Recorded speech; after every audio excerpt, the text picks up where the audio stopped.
Arkansas lawmakers have passed a bill that would stop pharmacy benefit managers from owning and operating pharmacies in the state. Yeah, PBMs are the middlemen who negotiate with insurance companies, manufacturers, and pharmacies to set the price of drugs. Channel 7's Andrew Mobley joins us now with more from the Capitol. Andrew.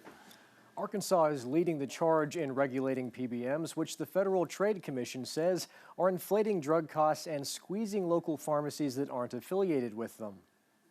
Federal and state officials and pharmacists alike have criticized the practices of healthcare companies like CVS Health, which owns their own insurance company, Aetna, their own pharmacies, as well as pharmacy benefit manager CVS Caremark. PBMs serve pharmacies, including those outside their ownership, by setting reimbursement rates for drugs sold through health insurance plans. Pharmacists have accused PBMs of using their market power to set reimbursement rates to levels below independent pharmacies' costs, while at the same time paying their own affiliated pharmacies many times more than actual drug acquisition costs. When you have that conflict of interest where the fox is guarding the henhouse, then you can abuse that power as a monopoly to raise prescription drug prices. CVS has been accused of limiting access to drugs by steering patients with insurance plans using CVS Caremark to their own mail-order pharmacies. One day I was standing at the pharmacy counter and they said, "You can no longer fill here. Your insurance isn't going to cover it." Bozing says that news was distressing. Her son Wesley nearly died the last time her family had gotten drugs through a CVS mail-order pharmacy, which shipped the medication improperly. Medication Wesley needs daily so his body doesn't reject the transplanted liver he got at the age of 2. I got the package and I felt how hot it was and I just knew something didn't feel right. But I thought surely they wouldn't do this if it wasn't safe. So I gave it to him and then he ended up in the hospital and he was fighting for his life again. Bozing says when CVS shipped the drugs improperly again after forcing her to use one of their mail-order pharmacies, she dropped them. Bozing came to Arkansas to testify in support of House Bill 1150, which would force companies like CVS to choose between operating as a PBM or owning pharmacies. If CVS chooses to continue operating as a PBM in Arkansas, it will have to close its pharmacies here. Hundreds of pharmacy colleagues would be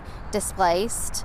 They would be without jobs, myself included. We're looking at 340,000 patients that would be affected and would have to find new pharmacies. If the governor signs House Bill 1150 into law, it will become effective on January 1st, 2026.